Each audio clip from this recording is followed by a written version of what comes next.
Bem-vindo ao Direito a Falar. Hoje vamos falar de fiscalidade. São nossos convidados João Espanha, fiscalista, Tiago Caiado Guerreiro, fiscalista também, Rogério Fernandes Ferreira, fiscalista e também João Teves, é diretor da revista Advocados e é também advogado. Agradeço aos quatro a vossa presença neste Direito a Falar. João, começo por lhe perguntar, a fiscalidade tem sido um dos temas importantes relativamente, nomeadamente à deslocalização de empresas, mas também à competitividade da economia.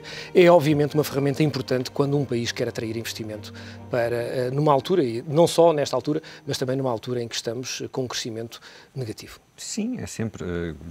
É difícil dizer se neste momento Portugal poderia recorrer a esse instrumento para fazer a atração de investimento. Agora, o que é facto é que, mesmo dentro da União Europeia, verificamos que há uma série de fenómenos que dizem respeito a diferentes regimes fiscais e até, enfim, de diferentes impostos, que são criados especificamente para a atração de investimento.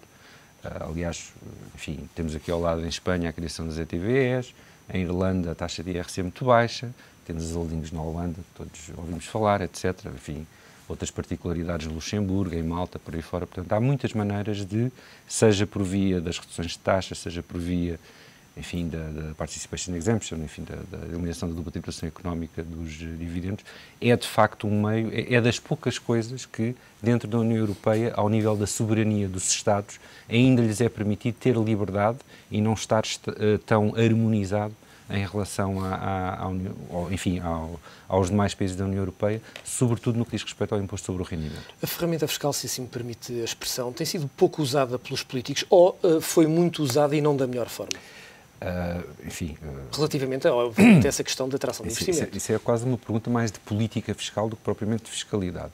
Eu diria que em Portugal a política fiscal, pelo menos desde que eu ando nisto, aquilo que eu tenho, enfim, assisti à reforma da tributação do rendimento e isso teve benefícios óbvios no que diz respeito à modernização do sistema e, no fundo, até a trazer a maior parte do empresariado português para a modernidade. Foi o grande advento da contabilidade, adveio da introdução do código do IRC e por aí fora.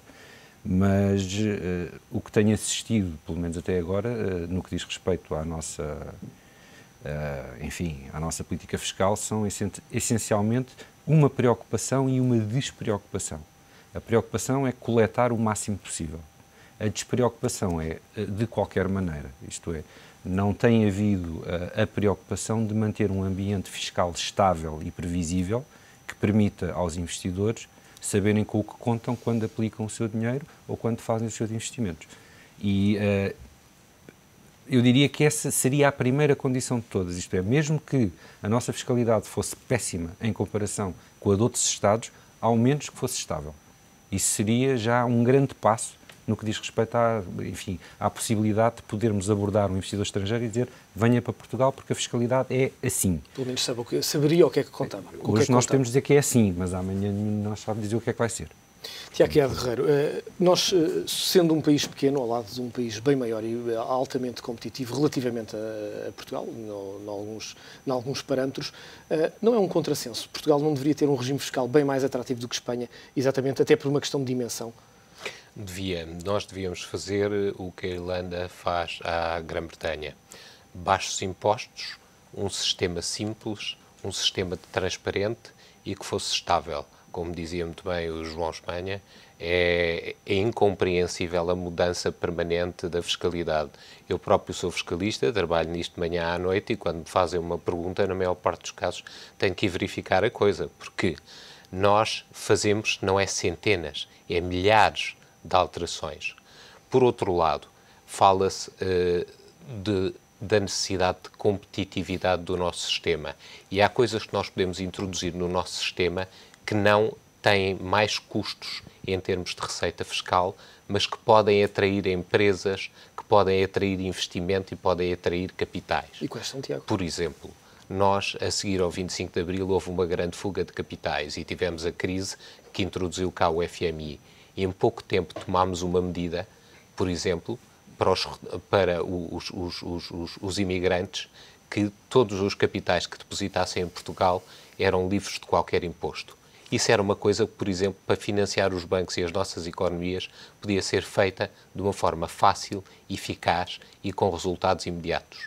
Por outro lado, nada nos impede O acordo da Troika talvez em 2012 tenha mais restrições, mas não em 2013 ou 2014, a introdução de um regime de holdings competitivos, de SGPS, para que Portugal se possa tornar ainda mais a plataforma para o Brasil, para os países da África e para a Ásia, que até foi estimulado com os investimentos da China, da State Grid, na REN e na EDP da Srigorgis. Podíamos aproveitar isso.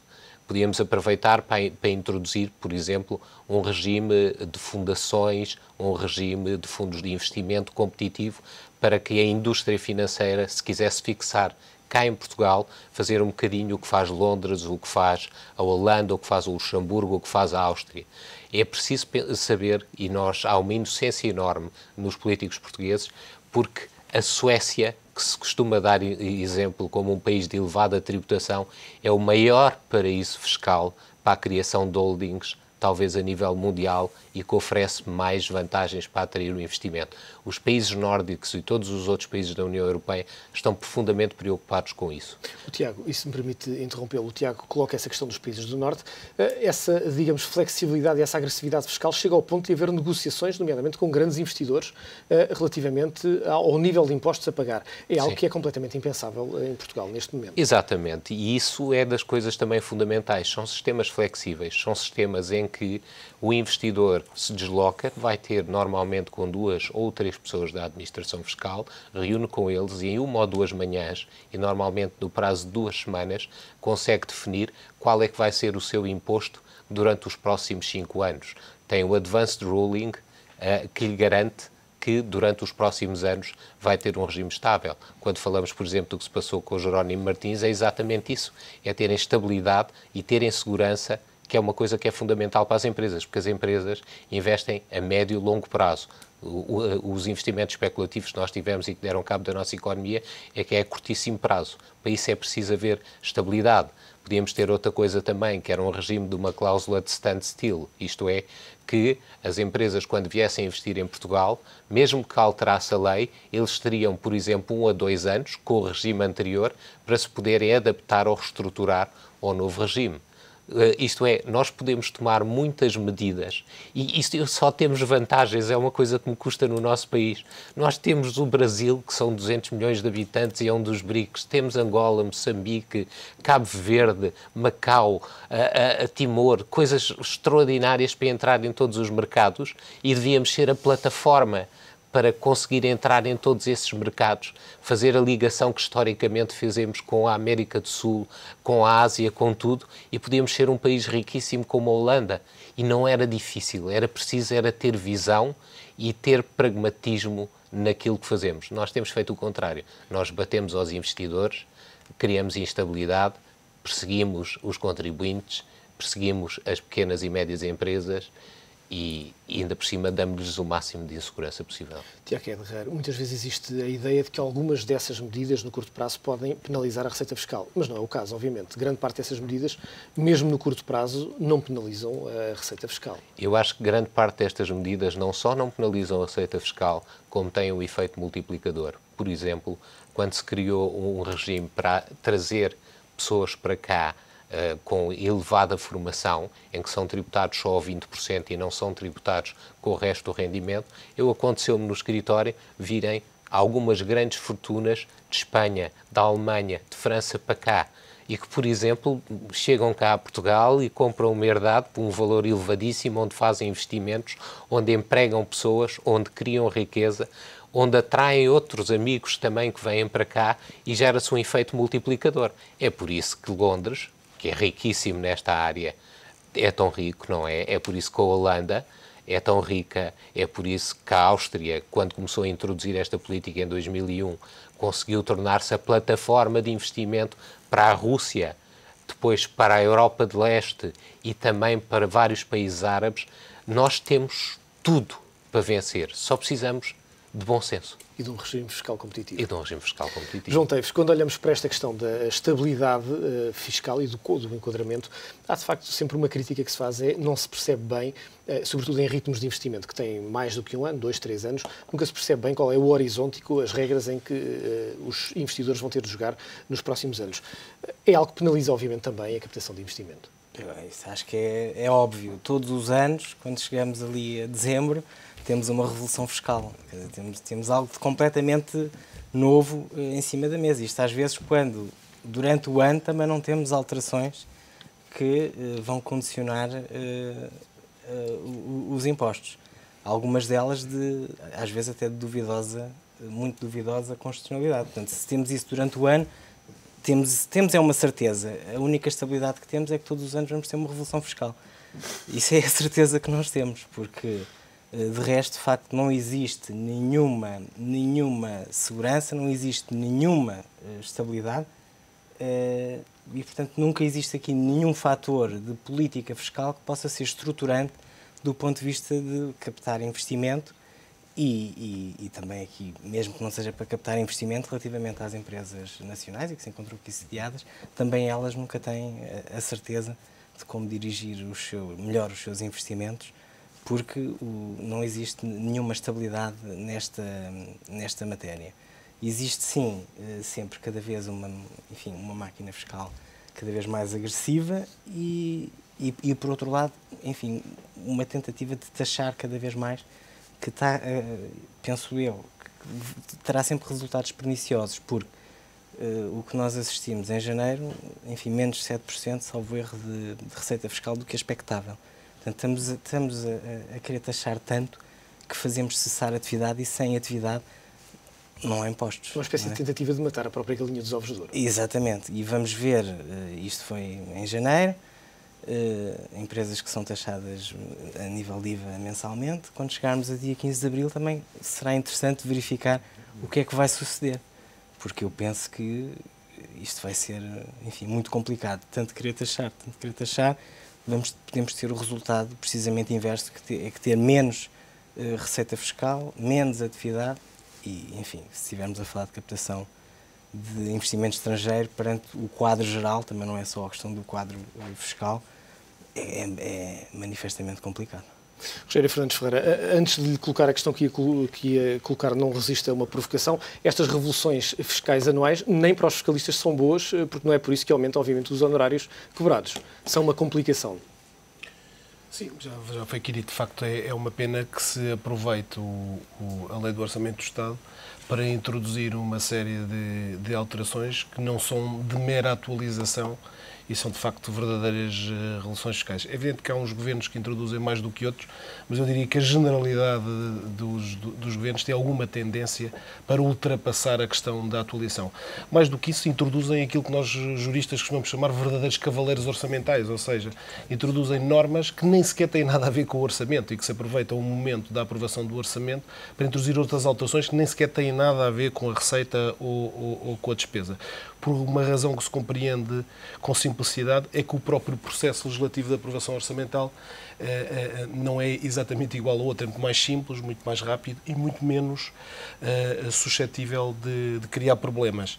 E, portanto, concordo, acho que é uma pena fazer-se isso, mas acho que também é difícil, e, por outro lado, é difícil. A realidade muda com uma rapidez tão grande que muitas vezes o que nós sentimos, e sentimos isso na nossa vida prática, muitas vezes é muito difícil o próprio legislador acompanhar a evolução da realidade. Eu dou um exemplo simples que as pessoas compreendem com facilidade. Por exemplo, a informatização dos procedimentos e dos serviços tributários, de repente o Código de Procedimento e de Processo Tributários já está desatualizado. Quer dizer, o legislador há 10 anos, em 2000, não pensava que a execução fiscal pudesse ser instaurada um dia depois do termo do prazo de pagamento voluntário. Quer dizer, o legislador contava com 6 meses, com 1 ano, com 2 anos. Portanto, há aqui, digamos, a realidade que começa já a ultrapassar o próprio legislador e, portanto, há também, por outro lado, uma necessidade, neste sentido, também de atualização das normas. Por outro lado, também, para fazer apenas aqui um comentário do que foi dito, nós temos que ter em atenção que, apesar de tudo, também procurando ver sempre o outro lado das questões, embora concordando aqui no geral com o que foi dito, ainda há um número elevado de empresas que não pagam impostos, IRC nomeadamente, e há um nível elevado de economia informal que, quer dizer, que está fora do imposto sobre o rendimento das pessoas singulares. Para ter uma ideia, nós ainda temos cerca de 2/3 das empresas portuguesas que não são tributadas em IRC, que deviam ser, se calhar, tributadas de outra maneira muito mais simples. E temos também 1/3 de pessoas singulares que não pagam impostos. Portanto, nós também, por outro lado ainda, não creio que a fiscalidade seja o remédio sacrossanto para resolver os problemas da competitividade portuguesa. Acho que, aliás, não é. Há outras medidas muito mais importantes, que, aliás, também foram aqui ditas, como a estabilidade, uma procura da estabilidade, e, de facto, há soluções, às vezes até são soluções simples. Eu dou outro exemplo. O Grupo de Trabalho da Política Fiscal de 2009 tem um livro com uma série de recomendações e uma série de medidas ao nível apenas dos procedimentos, não é? Que poderiam ser, e que aliás têm vindo a ser, mais ou menos, introduzidos digamos, na organização da própria administração tributária, e também algumas mudanças legislativas que têm bebido nesse relatório. Portanto, às vezes há coisas muito simples que se podem fazer, como a uniformização dos prazos. Dou-vos outro exemplo. Porque é que os pagamentos por conta em 2002 para as empresas e para as pessoas singulares eram feitos em datas diferentes, por exemplo? Se procurarmos a razão profunda disto, era por simplesmente porque a Comissão de Reforma no IRS e o DRC era constituída por pessoas distintas. Portanto, foi preciso chegarmos a 2002 para se fazer essa alteração. Portanto, às vezes era bom, se calhar, já que se constituem tantas comissões, criar uma comissão que se limitasse, digamos, a aperfeiçoar o sistema e a limar algumas arestas que, com facilidade, se poderiam, de facto, limar, e que promoveriam, de facto, a simplificação e a estabilidade dos sistemas.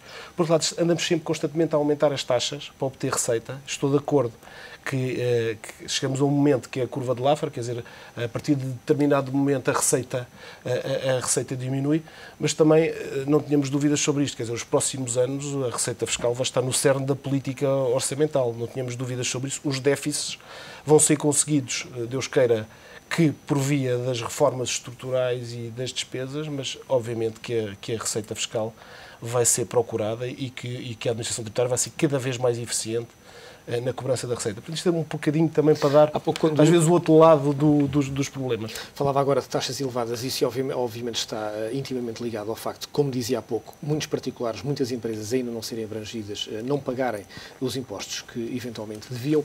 Isso acontece porque a máquina fiscal não é suficientemente eficiente ou porque essas empresas não têm, nomeadamente, lucros ou rendimentos que possam apresentar? Eu diria que essencialmente não tem nada a ver com a eficiência da máquina fiscal, é essencialmente por razões de fuga ao fisco. Por isso, simplesmente, é um problema cultural, até, eu diria, dos países do Sul. E que tem, aliás, que se tem vindo a combater, a melhor ou pior, e que é um problema que existe em Portugal como existe nos outros países. Nós temos uma economia informal que deve andar aí à roda dos 20%, como tem a Grécia maior, a Itália maior, mas, obviamente, que temos, em comparação, por exemplo, com a França ou com a Inglaterra, a nossa economia informal é incomparável. Portanto, há aqui também razões culturais que justificam um pouco estes números e para o qual se tem, de facto, que agir. Designadamente, é o que se tem feito. Todos os governos têm procurado alargar o âmbito de incidências novas, especialmente fiscalizar melhor, com medidas legislativas e outras, fiscalizar melhor a cobrança dos impostos. E é isto. João, quando olhamos para aquilo que é a evolução da máquina fiscal, diria, nos últimos 20 anos, a percepção de que é um leigo da matéria, como é o meu caso, é que houve um esforço significativo em termos de eficiência da máquina, de informatização, de colocação mais próxima e de forma mais eficiente, nomeadamente através da utilização do canal internet, da máquina fiscal. Isso, para quem é profissional e especialista da matéria, corresponde à realidade em casos que não são, obviamente, os casos do comum particular? Corresponde à realidade, inclusive até hoje em dia pedir uma informação vinculativa é necessário ser feito através da plataforma web e por aí fora. E isso tem facilitado algumas coisas, por outro lado, também tem criado uma coisa, enfim, relativamente recente, que é o problema enfim, hoje em dia temos dois códigos, temos o código da lei e temos o código do sistema. A lei diz que a gente pode, mas depois o sistema diz que não pode. E vamos ver ganha, às vezes ganha o sistema e é um sarilho. Mas, enfim, isso... Há vários momentos históricos que se devem, enfim, acho que...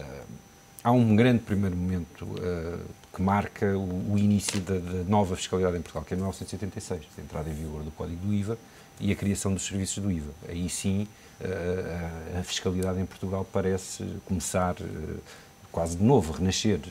Há todo vamos dizer, uma cultura de eficácia que tem que ver com a própria forma como o IVA enfim, é um imposto completamente diferente daquilo que é a tradição portuguesa. E que era um imposto complexo na altura, do muito ponto de complexo na altura, de implementação. Aliás, o IVA, enfim, como diz a doutora Clotilde Palma, ou se fala IVs, ou então não pensar nisso. Mas, enfim, há esse momento, depois há 89, a reforma fiscal dos impostos sobre o rendimento, em que se nota, de facto, um grande, e foi na altura em que eu comecei a dedicar-me a esta área, em que se nota da parte da administração tributária é muito user-friendly, há uma vontade de ajudar, de ensinar, há uma pedagogia, havia uma certa, pronto, estamos todos juntos aqui perante uma realidade nova e isso foi-se perdendo ao longo do tempo, até que chegamos, e agora vou ser um bocadinho incorreto do ponto de vista político, ou politicamente incorreto, chegamos ao consulado do Dr. Paulo Macedo. E o consulado do Dr. Paulo Macedo, do meu ponto de vista, tem 3 efeitos, 2 positivos e 1 negativo. O primeiro é, de facto, enfim, o incremento da automatização da máquina fiscal. E isso traz, por si só, um aumento de eficácia que é bem-vindo. Não há nada a dizer, está correto. Outro tem que ver com o enfoque que foi dado aos serviços de inspeção tributária, em particular no setor do imobiliário, que é uma coisa que não tem sido muito destacado. O imobiliário é um setor que, por tradição em Portugal, estava de fora. Enfim, toda a gente sabia, era o segredo de polichinelo.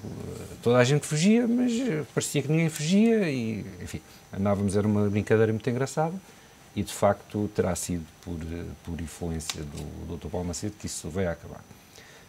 Do meu ponto de vista, e enquanto profissional que contacta por razões profissionais a administração tributária, teve um efeito que ainda hoje é sentido e é muito pernicioso, que é, subitamente, voltarmos aos tempos daquilo que o professor Saldinha Santos chamava a doutrina pardalista.